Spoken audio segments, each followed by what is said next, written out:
வணக்கம். இன்னைக்கு நம்ம பிள்ளைகளை வெளியே அனுப்புறதுக்கு ரொம்ப யோசிக்கிறோம். நகரத்தில அதுக்கான காலமும் அப்படி தான் இருக்குது. பொம்பள பிள்ளையா இருந்தாலும், ஆம்பளை பிள்ளையா இருந்தாலும் வெளிய அனுப்பிடுறோம். எனக்கெல்லாம் நான் சின்ன பிள்ளையா இருக்கப்ப ஊரெல்லாம் சுத்திட்டு வருவோம். இருந்தாலும் ஒரு விஷயம் சொல்லுவாங்க, "எப்பா தண்ணீல விளையாடாத, ஞாபகம் வச்சுக்கோ. ஆத்துக்குள்ள புது வெள்ளம் வந்தா போய் குதிக்காத, கிணத்துல போய் குதிக்காத. குறிப்பா அந்த கிணத்துல குதிக்காத, இந்த கிணத்துல குதிக்காத சொன்னா கேளு." அப்படிலாம் சொல்லுவாங்க. அதேபோல ஓடுற ரயில்ல போய் ஏறாத, ரயில் நிக்கிறதுக்குள்ள இறங்காத, ஓடுற பஸ்ல ஏறாத, இதெல்லாம் நெறைய அறிவுரைகள் சொல்லுவாங்க. அந்த வயசுல அத கேட்க மாட்டோம் சில நேரங்கள்ல. செகண்ட் ஷோ சினிமா போறத கூட எங்க அப்பா சொல்லுவாரு. "இந்த நேரம்லாம் ஏன் போற?" அப்படின்னு சொல்லி சொல்லுவாரு. இருந்தாலும் அது ஏதோ என்னமோ அட்வென்ச்சர் மாரி தெரிஞ்சுச்சு. இப்படி நாங்க இப்ப ஒரு டீமா குளிக்க போறதுல, அந்த மாடு ஓட்டிட்டு போற அவங்களோட போறதுல பல பல அனுபவங்கள் கிடைக்கும். பல பல பயங்கரங்களையும் நாங்க பார்த்துருக்கோம். இப்ப உதாரணமா சொன்னா நம்ப மாட்டீங்க. ஆ எங்க ஊர்ல சோழவந்தான்ல ஒரு கிணறு இருந்துச்சு. அந்த பகுதி முழுவதும் தும்ப செடிகள் இருக்கும். தும்பமேடுன்னு பேர் அதுக்கு. அந்த கருப்பட்டி இதுக்கு போற வழியில இருக்கும். அற்புதமான கிணறு. நீச்சல் குளம்லாம் தோத்து போகும். அதில என்ன தெரியுங்களா? அந்த கிணறு நீச்சல் குளம் அளவுக்கு அகலமா இருக்கும். அந்த கிணறு சதுர வடிவ கிணத்துல தண்ணி பொங்கி போகும் அப்படியே. யாரும் பாய்ச்ச வேண்டாம். மோட்டர் போட வேண்டாம். அவ்வளவு இருந்துச்சுங்க பூமிக்கு அடியில தண்ணி. அதில போய் நாங்க சில பேர் காலாட்டிக்கிட்டு உட்காந்துருப்பாய்ங்க. உட்காந்து காலாட்டினா தண்ணி இருக்கும். அப்படி குளிப்போம். தண்ணி வத்துனாலும் குளிப்போம்.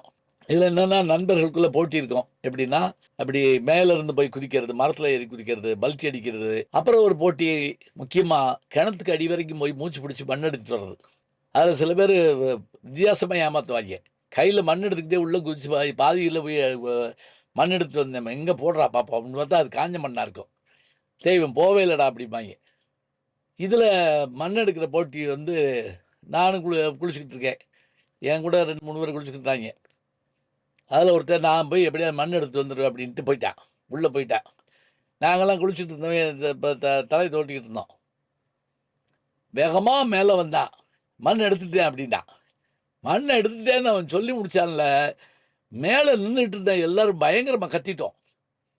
என்ன அப்படின்னு பார்த்தீங்கன்னா, தண்ணீல ஊறிப்போன ஒரு ஒரு சடலம் ஒண்ணு மேல் நோக்கி இப்ப இவன் இவன் போய் குதிச்சுட்டான் பார்த்தீங்களா, உள்ள போய் மண் எடுத்தான்னு என்ன செஞ்சான்னு தெரியல.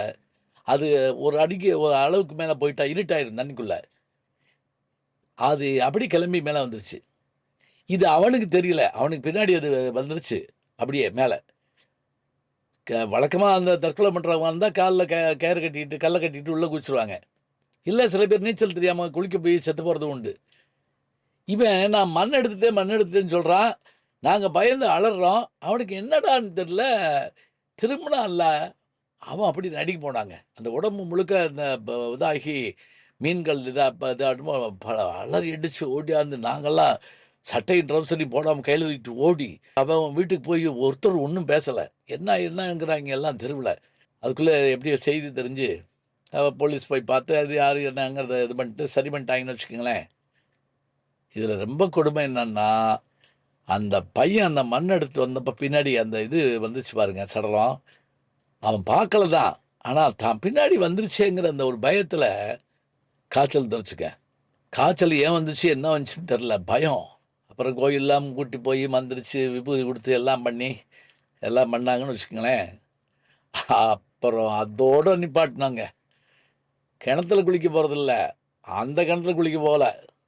அதுக்கு பிறகு அடுத்த கிணறு இருக்கும்ல, அங்க போயிட்டோம். இது இப்ப பெரியவங்க எதுக்கு சொல்றாங்கன்னு தெரியுதுங்களா? இந்த மாரி ஏதாவது இருந்தா என்ன ஆகும்? சொல்லுங்க, யோசிச்சு பாருங்க. இந்த பிணம் கீழ இருந்திருக்கு. நாங்க அதுல குளிச்சுக்கிட்டு இருந்திருக்கோம். ஆத்துல இந்த மாரி வரும் சில நேரங்கள்ல.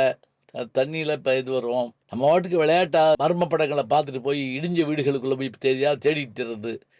பல ஊர்கள் எல்லாம் பார்த்தீங்கன்னா, பழமையான பல வீடுகள் இடிஞ்சு அப்படியே கிடக்கும். கண்டுபிடிச்சு விளையாடுறோம்னு அதில போய் ஒளிஞ்சுட்டு இருப்பாய்ங்க சில பேரு. இதெல்லாம் உண்டு. அதனால எப்பவும் பெரியவங்க சொல்றப்ப பிள்ளைகள் கேட்டுக்கிறணும். அதே நேரத்தில பெரியவங்க அவங்கள கவனமாவும் பார்த்துக்கிறணும். இந்த இளமையில கிராமத்தில இருக்கிற வாய்ப்பு எனக்கு கிடைச்சதுனால, நான் பார்த்த சம்பவங்கள் சொல்லிக்கிட்டே போலாங்க புதுசு புதுசா. தொடர்ந்து பேசுவோம். நல்ல செய்திகளை நாளும் சிந்திப்போம். நாளை சந்திப்போம். வணக்கம். ஜி ஞானசம்பந்தன் யூடியூப் சேனல் பாருங்க. உங்களை தேடியே உங்க வீட்டுக்கு வருது. கேட்காம ஒரு விஷயம் உங்களை தேடி வருது பாருங்க. அதை பிடிச்சி வச்சுக்கோங்க. நம்முடைய ஜி ஞானசம்பந்தன் யூடியூப் சேனலை தொடர்ந்து எக்ஸலம், இன்ஸ்டாகிராம், ஃபேஸ்புக், வாட்ஸ்அப் என்று அனைத்து தளங்களிலும் நாம் இயங்கிக் கொண்டிருக்கின்றோம். நீங்களும் எங்களோடு வாருங்கள்.